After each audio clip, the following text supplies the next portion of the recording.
আসসালামু আলাইকুম। Facebook content creation কোর্সের আজকে আমরা চলে এসেছি মডিউল নাম্বার 8, যেখানে আমরা আলোচনা করব অর্গানিক গ্রোথ মাস্টারি, যেটা হচ্ছে আমাদের ক্লাস নাম্বার 17 অর্থাৎ 17তে এই বিষয়টা আলোচনা করা হবে। তো আজকের ক্লাসে আমরা যা শিখবো সহজেই যদি আমরা সেটা দেখে নেই, চলেন কি কি শিখবো। বুস্ট না করেই পেজ গ্রো কিভাবে করবেন সেটার স্ট্র্যাটেজি আমরা দেখব। ফেসবুকে অর্গানিক গ্রোথ কিভাবে হয় সেটা আমরা দেখব। অ্যালগোরিদম ফ্রেন্ডলি পেজ গ্রোথ সিস্টেমটা আমরা দেখব। কম্পিটিটর অ্যানালাইসিস কিভাবে করবেন এবং সেটা অনুযায়ী কিভাবে গ্রোথ প্ল্যান বানাবেন সেটা দেখবো, এবং লং টার্ম সাস্টেইনেবল গ্রোথ ফর্মুলাটা সম্পর্কে আমরা জানবো। প্রথমেই চলে যাই ইন্ট্রোডাকশন অপশনে।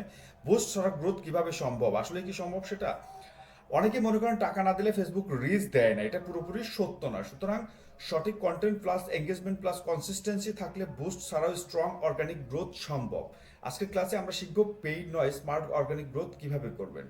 ক্লাস পার্ট ওয়ানে আছে অর্গানিক গ্রোথ কি আসলে। কোনো টাকা না খরচ করে ফেসবুক কোনো টাকা খরচ না করে ফেসবুক অ্যালগোরিদমের নিয়ম মেনে ধীরে ধীরে স্থায়ীভাবে পেজ গ্রো করাকেই অর্গানিক গ্রোথ বলা হয়ে থাকে। অর্গানিক গ্রোথের সুবিধা হচ্ছে ট্রাস্ট তৈরি হয়, লয়াল অডিয়েন্স আসে, এঙ্গেজমেন্ট বেশি থাকে, লং টার্ম রেজাল্ট এটা থেকে দেওয়া যায়। এরপরে আছে পার্ট টুতে বুস্ট উইদাউট বুস্টিং স্ট্র্যাটেজি। কিভাবে আপনি বুস্ট করবেন উইদাউট বুস্টিং স্ট্র্যাটেজি সম্পর্কে।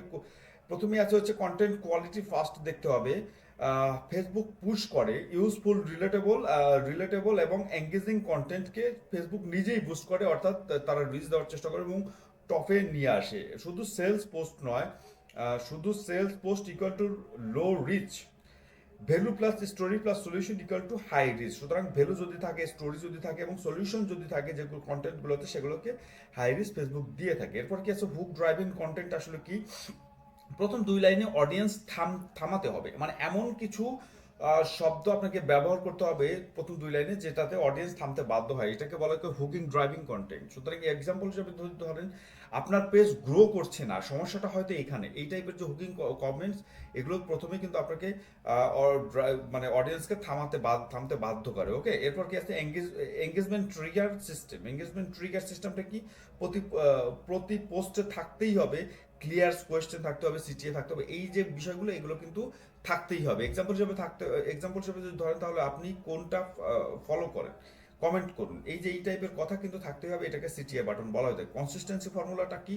কনসিস্টেন্সি মানে আমরা জানি ধারাবাহিকতা, অর্থাৎ 7 দিন পোস্ট, এরপরে 7-10 দিন গ্যাপ, এই যে মানে আনকনসিস্টেন্সি এটা কিন্তু রাখা যাবে না। মানে ধারাবাহিকভাবে আপনাকে পোস্ট দিতে হবে, সপ্তাহে 3 থেকে 4 দিন আপনাকে পোস্ট দিতে হবে এবং একই সময়ে পোস্ট দিতে হবে, এটাকে ধারাবাহিকতা বলে। Consistency equal to algorithm trust. সুতরাং ধারাবাহিকতা মানে অ্যালগোরিদম আপনাকে বিশ্বাস করবে যে আসলে এটা কন্টেন্ট ক্রিয়েটর এই কোনো ধরনের ফাঁকিবাজি করতে আসেনি, নিয়মিত কন্টেন্ট দিবে। এরপর যেটা আছে পার্ট 3তে হাউ টু গ্রো অর্গানিক্যালি, কিভাবে আপনি অর্গানিক্যালি গ্রো করবেন। প্রথমে আছে এক নম্বর স্টেপে আছে ক্লিয়ার নিশ ফিক্স করুন। আপনাকে একটা নিশ ফিক্সড করতে হবে, ক্লিয়ার, যেটা সব কিছুর পোস্ট নয়, একটা নির্দিষ্ট মেইন টপিক অনুযায়ী আপনাকে নিশ অনুযায়ী পোস্ট দিতে হবে। যা তা হাবি যাবি আপনি পোস্ট দিলেন সেটা না, আপনাকে একটা নির্দিষ্ট নিশ সিলেক্ট করে সেই নিশ অনুযায়ী আপনাকে পোস্ট দিতে হবে। ওকে, এরপর কন্টেন্ট মিক্সড ব্যবহার করুন। মিক্সড কন্টেন্ট কি, আইডিয়াল কন্টেন্ট রেশিও ব্যবহার করতে হবে। 40% হচ্ছে ভ্যালু এবং টিপস থাকতে হবে কন্টেন্টের মধ্যে, 30% স্টোরি থাকতে হবে, 20% এঙ্গেজমেন্ট পোস্ট থাকতে হবে, 10% সফট প্রমোশন থাকতে হবে। এই যে বিষয়গুলো এই একটা কন্টেন্টের মধ্যে, এই বিষয়গুলো কিন্তু আপনাকে আলাদা আলাদা করে থাকতে হবে। যদি থাকে সেটাকে রিচ কিন্তু মানে ফেসবুক অটোমেটিকভাবে দেবে। এরপর যেটা হচ্ছে ফার্স্ট 1 আওয়ার রুল। মানে ফার্স্ট 1 আওয়ার রুল মানে আপনি যখন পোস্ট দেবেন সেই প্রথম 1 ঘন্টাকে আপনাকে যে নিয়ম মানতে হবে সেটা হচ্ছে পোস্ট দেওয়ার পরে কমেন্ট রিপ্লে দিন।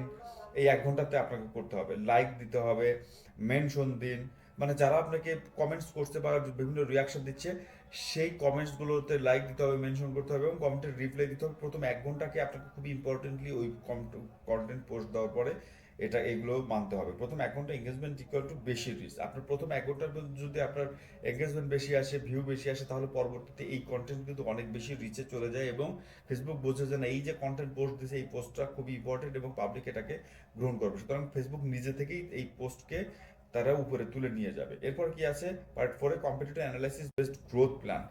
আপনাকে অবশ্যই যে আপনার যে নিশ নিয়ে কাজ করতেছেন সেই নিশে যারা কম্পিটিটর আছে তারা কিভাবে কাজ করতেছে তাদেরকে অ্যানালাইসিস করতে হবে, তাদের পোস্টগুলোকে তাদের কন্টেন্টগুলোকে অ্যানালাইসিস করে আপনাকে একটা কন্টেন্ট প্ল্যান তৈরি করতে হবে। সেটা কিভাবে, আপনার নিশের অন্য সাকসেসফুল পেজগুলো দেখে শেখা, কপি নয়, স্মার্ট অ্যানালাইসিস করতে হবে। কি কি দেখবেন, তারা কি ধরনের পোস্ট দিচ্ছে, কোন পোস্টে বেশি কমেন্টস আসতেছে, ক্যাপশন লেন্থ আপনাকে দেখতে হবে, মানে কতটুকু লেন্থে তারা ক্যাপশন দিচ্ছে, হ্যাশট্যাগ কি ধরনের হ্যাশট্যাগ ইউজ করতেছে, পোস্টিং টাইমটাকে সিলেক্ট করুন।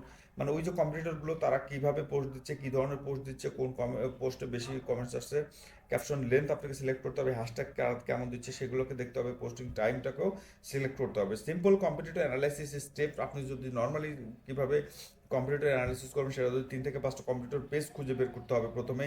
আপনি কিন্তু এইখানে মনে করেন যে প্রথমে আসতে হবে আপনার যে ফেসবুক অপশনে আসার পরে আপনি যে নিশ নিয়ে কাজ করতেছেন সেই নিশ অনুযায়ী সিলেক্ট করুন, নিশ সিলেক্ট করতে হবে। অথবা আপনি একটা জিনিস করতে পারেন কম্পিউটার অ্যানালাইসিসের ক্ষেত্রে, আমরা নর্মালি জানি যে ম্যাটে অ্যাডস লাইব্রেরি একটা অপশন আছে, অ্যাড লাইব্রেরি।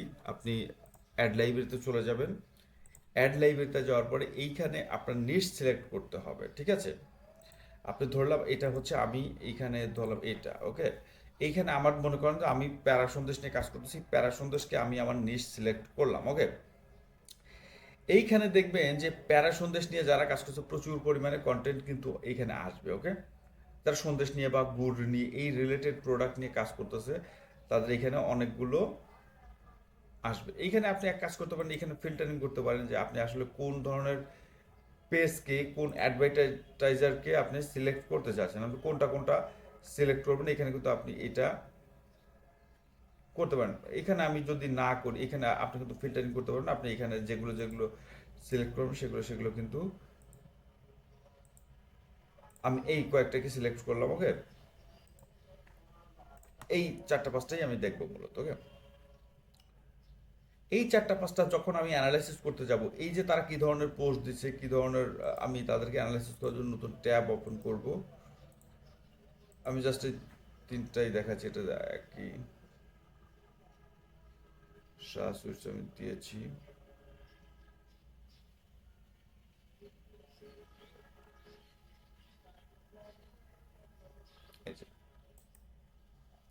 আমি এই 3টাই মূলত অ্যানালাইসিস করবো, ঠিক আছে। তারা কি ধরনের পোস্ট দিচ্ছে দেখেন, কি ধরনের পোস্ট তারা দিচ্ছে এবং কি ধরনের হ্যাশট্যাগ তারা ব্যবহার করতেছে, কোন টাইমে পোস্ট, 7 ঘন্টা আগে তারা কিন্তু পোস্ট দিয়েছে, ওকে।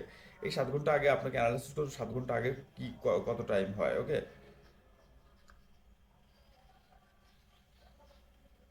এই পোস্টগুলো থেকে আমরা প্রত্যেকটাতে অ্যানালাইসিস করতে হবে যে তারা তার কী ধরনের পোস্ট দিচ্ছে, কী ধরনের পোস্টের রিয়াকশন বেশি আসছে। এইখানে যে তারা পোস্ট দিচ্ছে 13 ডিসেম্বর, এই পোস্টগুলো কোনটার বেশি রিয়াকশন আসছে দেখেন, সেটা আপনাকে সিলেক্ট করতে হবে, ওকে। সিলেক্ট করে আপনাকে দেখতে হবে যে কোন পোস্টগুলোতে বেশি আসছে, রিয়াকশন আসছে, সেই পোস্টগুলো কীভাবে করেছে, কোন টাইমে করেছে, এগুলোকে আপনি অ্যানালাইসিস করে আপনাকে ডিসিশন নিতে হবে যে কোন টাইমে আপনি পোস্ট দেবেন।